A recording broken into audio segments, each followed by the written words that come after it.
Assalamualaikum abang po sekalian. Apa kabar? Sehat ya? Alhamdulillah kalau sehat ya. Yang lagi sakit mudah-mudahan cepet sembuh ya. Dengan Bang Munir di sini, apalagi kalau bukan kita ngimpleng KT di Balai Bang Ji channel Cakep Indonesia pastinya ya. Pasti selalu ada keseruan-keseruan baru di channel ini ya.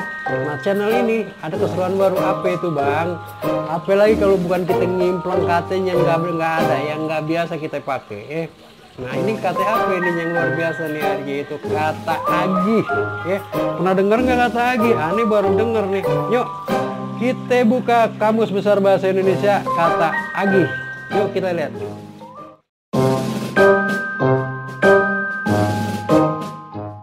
Mau tahu kata agih itu artinya apa ya? Tonton terus channel ini sampai rapi, sampai kelar, sampai kita dapat maknanya ya. Agih itu artinya apa Bang? Enggak, agih itu artinya bagi, bagi dong, agih dong ya, atau beri dong, beri ya. Agih adikmu sedikit ya, itu contoh katanya itu kayak gitu ya. Kita lihat turunan katanya, kalau udah ketemu turunan katanya tambah seru aja kita ngimpleng kata. Yuk kita cek turunan katanya. Turunan katanya apa aja Bang? Ada agih, ada beragih, ada mengagih, ada mengagihkan, ada pengagihkan, ada pengagihan, ada peragihan. Nah ini tambah seru aja. Yuk kita lihat arti daripada turunan katanya satu-satu. Turunan kata yang pertama itu apa? Agihan.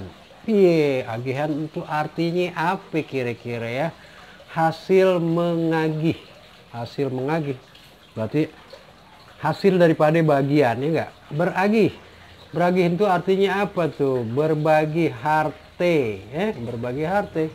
Contoh katanya apa? Kami sudah beragih, tidak lagi seharte. Jadi satu rumah udah dipecah-pecah tuh, BBW, bagi-bagi warisan, ya. Yuk kita cek turunan kata yang ketiga. Apa itu? Mengagih, ya, mengagih, iya. Mengagih itu artinya apa? Membagi atau memberi. Ya, ini cakep nih, mengagih ini, memberi ini sesuatu yang cakep ya. Orang yang belum pernah memberi, hati-hati aja ya. Terus. Yang keempat itu mengagihkan, artinya apa? Membagikan atau memberikan.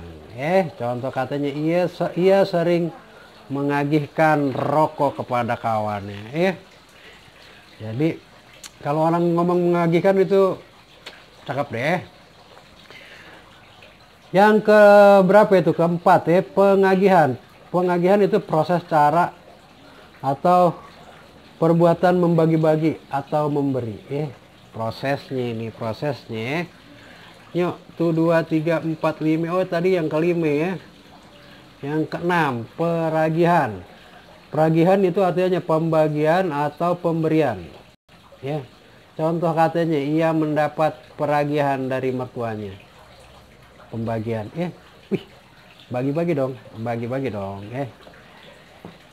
Jadi begitu kayaknya khazanah kata Indonesia yang kita ada yang keselip, yang kita nggak tahu. Aneh udah tanya ke kawan-kawan, lu pernah dengar nggak kata agih? Nggak pernah.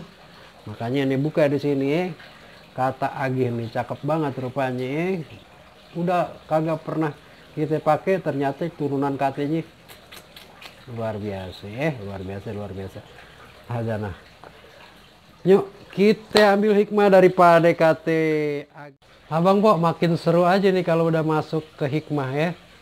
Kita cari mana nih makin seru aja pastinya ya. Kita kan udah buka tadi katanya agih, kita udah buka kata artinya agih, kita udah buka turunan katanya agih, ada 6 ya. Kalau kita mau putar lagi aja ya. Mundur ini artinya apa ya. Mungkin tadi kecepatan ngomongnya kan. Cuman kita coba cek kata agih ini dari makna dan hikmah ya. Kalau hikmah ya mungkin makin masing-masing orang pasti bisa dapat hikmah itu kadarnya beda-beda ya kan pastinya. Yuk kita lihat kata kasih ya. Atau beri.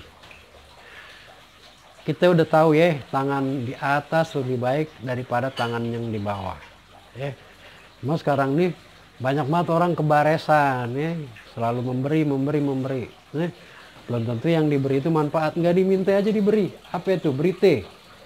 Share apa namanya? Share tulisan-tulisan apa yang belum di cross check itu benar apa enggak, terus siapa sumbernya, terus apa manfaatnya ya. Kalau cuma memperkeruh aja, mendingan jangan ngasih lah berita-berita yang kayak gitu. Kasihlah berita-berita yang manfaat, yang nenangin orang, yang bisa kira-kira orang tambah pinter gitu ya. Yang ya yang cakep-cakep deh, yang cakep-cakep ya.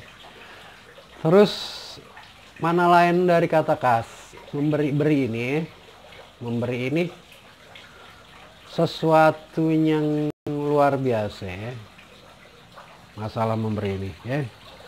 Ketika kita memberi artinya kan kita punya sesuatu, orang butuh kita kasih ya. Terus namanya punya itu kan beda-beda orang, ada yang punya sedikit, ada yang punya banyak ya. Nah yang punya banyak itu dia punya 1000, dia punya 100, dia ngasih 10, yang ini ngasih 1, pasti nilainya insya Allah sama ya, karena sesuai dengan daripada kemampuan orang itu sendiri ya. Lawan kata persamaan kata ini, kalau kata Betawi itu apa? Bares ya. Orang yang sering memberi itu namanya bares. Nah orang yang kagak sering memberi namanya pedit. Ya, enak banget nyebutnya pedit ya. Bulgasiran ya. Nah sekarang bagaimana nilai pemberian kita itu tambah tinggi nilainya? Pertama itu kudu ikhlas pastinya ya, ngasih. Tapi kalau nggak ikhlas gimana itu ya, terus memberi itu biar tinggi nilainya, berikan sesuatu yang dibutuhin ya. Butuhnya A dikasihnya B, gimana coba ya. Kita bisa nilai ini orang butuhnya ini, kasih lah yang ini. Jangan A butuhnya dikasihnya B atau C ya. Terus kadang-kadang kita mau ngasih ada, aduh gua mau ngasih ini tapi ria nggak ya. Nah itu namanya bisikan setan juga tuh ya. Padahal kita udah mau ngasih, kita rogoh udah kantongnya, kita mau tarik, ria lu banyak orang, itu bisikan setan juga Makanya kasih aja udah. Bang gimana sih cara ngilangin ria tuh lurusin aja niat kita, dan kalau nggak bisa ngelurusin niat, kasih aja terus, sering-sering ngasih ya, jadi kebiasaan. Nah kalau udah biasa itu udah hilang ria. Dia habis ngasih itu biasa ngasih itu mah udah biasa ngasih itu, jadi udah nggak istimewa lagi. Jadi kalau orang ria itu kan mau kelihatan dia wah istimewa gitu ya, tapi kalau udah biasa ngasih pastinya udah nggak istimewa lagi ya. Artinya apa? Keikhlasan itu tumbuh dengan sendirinya. Yuk kita udahin aja kalau kata Agi ini. Kita lanjut lagi di kata selanjutnya di video berikutnya. Semoga bermanfaat. Bang Munir di Balai Bang Jiih undur diri. Jangan lupa yang belum subscribe. Tiap hari dapat bonus kata atu tiap hari, paling sedikit atu, bisa 2 bisa 3 ya. Itu aja dari Balai Bang Jiih. Bang Munir undur diri. Kita tunggu kata selanjutnya di video berikutnya. Wassalamualaikum.